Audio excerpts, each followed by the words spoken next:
If you are new to the channel, then subscribe the channel and press the bell icon for further notification. Okay student, welcome you all to this new lecture in machine series. So today again we will be solving 5 questions starting from question number 46 to question number 50. Okay, then let's try to solve these 5 questions. Okay, question number 46, what is asked?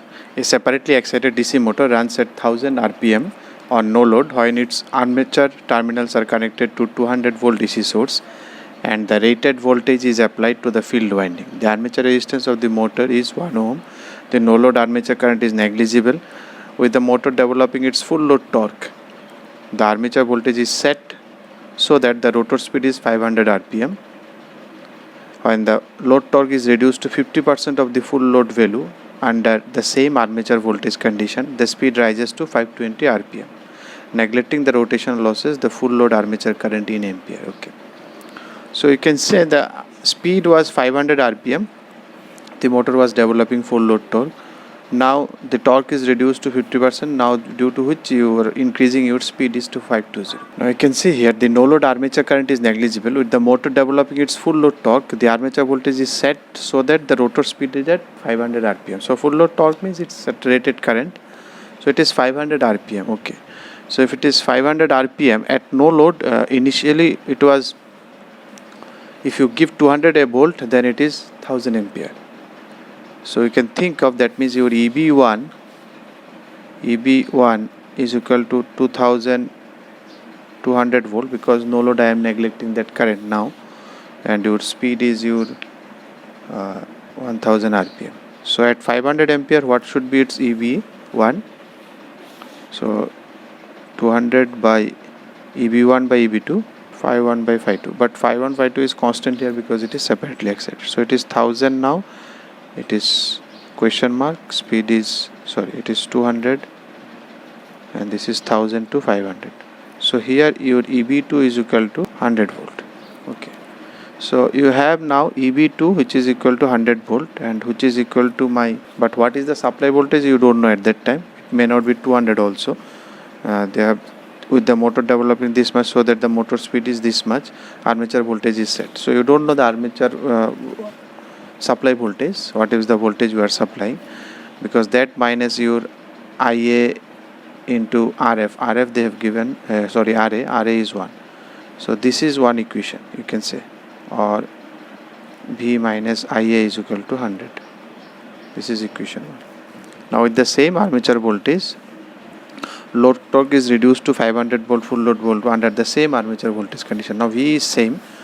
Now we have changed some parameter you have changed so that torque get reduced. Torque get reduced means obviously current you have changed. So that is IA will be divided by 2 because torque is directly proportional to IA and phi, but phi is here constant. T2 by T3 you can say.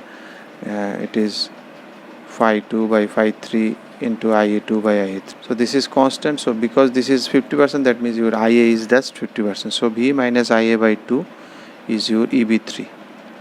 Now what is your EB3? EB3 again you can, speed is given, so again you can calculate 500 by 520. EB1 by EB2 is equal to speed is N1 by N2 is equal to EB1. EB1 is 500, EB2 by 100 by now new question mark EB3. So this is EB2, this is EB3, this is N1, N2 like this. 2, 3. Now I am doing second and third case. So now if you solve it, your EB3 will be equal to, if you solve it, it is 104. So this is 104. So this is equation 2. So if you solve these two, you can calculate your armature current, IA. That is full load armature current. That's what we have considered IA initial. That is 500. That is the full load armature current, because you have applied full load torque in that case. So if you solve, I think you can solve it, you will find your answer is 8 ampere. Now if you come to question number 47, a 4-pole separately excited wave wound DC machine is negligible armature resistance is rated for 230 volt 5 kilowatt at the speed of this much. The same armature coil are reconnected to form a lap winding. What is the rated voltage in volt and power respectively at 1200 RPM reconnected machine if the field circuit is left unchanged? So you have not done anything in the field circuit, your speed is also remaining same, just the connection you have changed from lap to, you have initially it was wave, now you are connected to lap. So what will be the first rated voltage? Okay, so voltage, if you see, that is your developed voltage EB1 by EB2, and they have said negligible armature resistance also, which is your supply terminal voltage V1 by V2 almost equal to. So that is E is equal to phi Z NP by 60. I am not doing it phi N1 phi 1, because winding to winding, if I change that parallel path will change. That is phi Z NP by 60A. If I give A1, A1, A1, A1. So what will change now? A will change. So you can see your EB is inversely proportional with A. So that means A2 by A1. 1 to 2, 1. So it was 230 initially. So what is this one? So that your initial was wave 1, 2 and 2. Now you have connected in lap. Lap means it will be number of pole, that is 4. So your V2 will be equal to, terminal voltage will be equal to half of that one. That is 115 volt. So that is okay. So that means either option B or C. Next, if you connect reconnect the machine, then what is the power? Okay, so if you see the power, so if you reconnect it, what will change? That the impedance of the conductor will change. Suppose the total resistance of Z conductors, there were Z conductors, total resistance was R. So in case 1, when it is wave bound, how you connect it? You connect number of parallel paths is 2. So you connect Z in such a way so that half Z comes here, half Z comes here. So for Z conductor it is R, for half conductor Z it will be R by 2, R by 2. So total R here was resistance in case 1, or R1 I can write, that is R by 2 in parallel with R by 2, which is equal to R by 4. Now if you connect to lap, now there will be 4 parallel paths, 1, 2, 3 and then 4. So Z by 4. So if there is 100 conductor, 25, 25, 25, 25 will come here. So it will be R by 4, R by 4, R by 4, R by 4. So here in this case R2 will be equal to 4 R by 4 in parallel. So R by 4 parallel with R by 4 with parallel with R by 4, which is equal to R by 16. Okay. So your power is equal to, because your supplying voltage is V, then this R, so it is V square by R. So that is V1 square. So P1 by P2 if you write, with V it is directly proportional, V1 V2 whole square, and with R it is inversely proportional, so R2 by R1. So P1 is 5, you want to find P2, V1 is 230, V2 is, you have just calculated 115 whole square, and R2 is R by 16 and R1 is R by 4. So this is 4 into 1 by 4. That is question mark is equal to 5 kilowatt. So that remains same. That is your option B. Now if you come to question number 48, a 4-pole lap-bound separately excited DC motor is drawing a steady current of this while running in this. A good approximation for wave share of the current in the armature conductor. So in the armature conductor, current is always AC in nature. In output you got DC if it is a generator, or if you are giving motor, you are providing DC that converted into AC, because there is a commutator arrangement is there, due to which you on outside you get this type of DC if it is generator. Similarly, in case of motor, from outside you are giving this, inside in the armature coil it is always sinusoidal. Now whether it is proper sinusoidal or not, it is not a proper sinusoidal, because when a coil comes under this north pole, for this entire duration there is a change is almost negligible. So the EMF generated almost remains same. So for some time it will be flat, then it will change again flat again. This smooth AC curve is not available for us. This is actually of these fashions. So I think you know all these things. So that's why from the options you can say it is option C. And if you want to calculate this time period 25 millisecond for 600 revolution, you can say it for 600 revolution it is taking 60 seconds. So it is 4 pole. So 1, 2, 3, 4. 4 pole means north south north south. So from here to here how much revolution it is required? 1 by 4th revolution it will be, suppose this is under north pole, so immediately it will, after that it will come under 4th pole for a 1 by 4 revolution. For 1 revolution it is taking that is 0.1 second, this by this. So you need 1 by 4th revolution to change this one from north pole to south pole. Suppose this is under north pole, so this will be under south pole.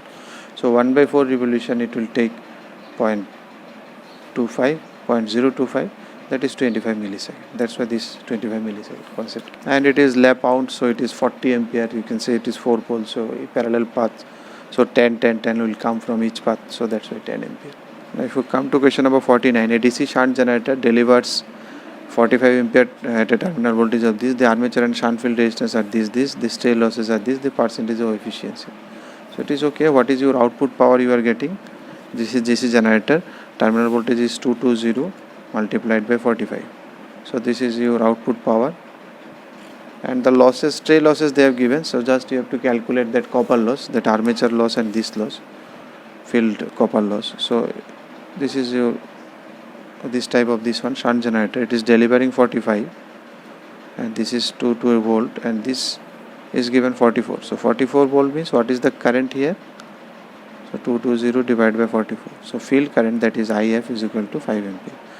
So if 5 coming, 45 is going there, so obviously 50 is coming from this side. So your copper losses will be equal to, field copper loss is 5 square into 44 plus armature copper loss is 50 square I square into armature resistance they have given 0.01.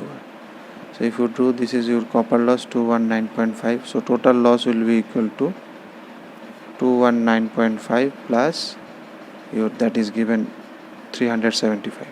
So your efficiency is equal to output divided by output plus this total loss, 219.5 plus 375.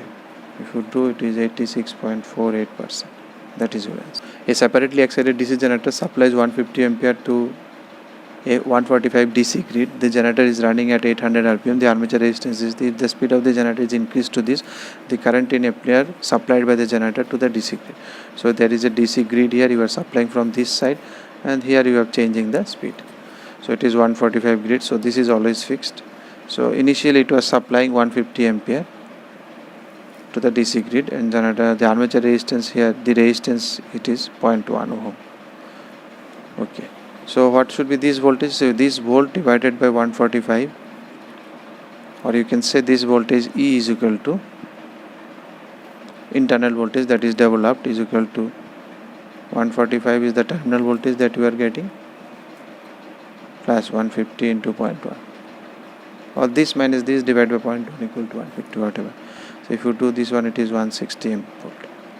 So that means generated is 160. Now if you increase its generation from 800 rpm to 1000 rpm, so you can easily calculate your EB. So 160 EB1 by EB2 I don't know is equal to N1 by N2. N is 800, it is 8000. Phi is constant, so that's why I'm not going for phi, it is separately excited. So what is your E now? Now your E2 is equal to, you will get 200 volt. Now if it is a 200 volt, if it is this much, in between that what is the resistance? Because this is my terminal voltage that is generated, this is armature resistance, and finally you are supplying. So only this resistance is there. That's why 0.5 is coming, 0.1 is coming. So it is now, what should be the current that I am flowing from this side? It will be 200 minus 145, because this is DC grid. This is always fixed at 145 divided by 0.1. That is 550 ampere. If you like the video, then press the like button and please give your valuable comments in the comment section.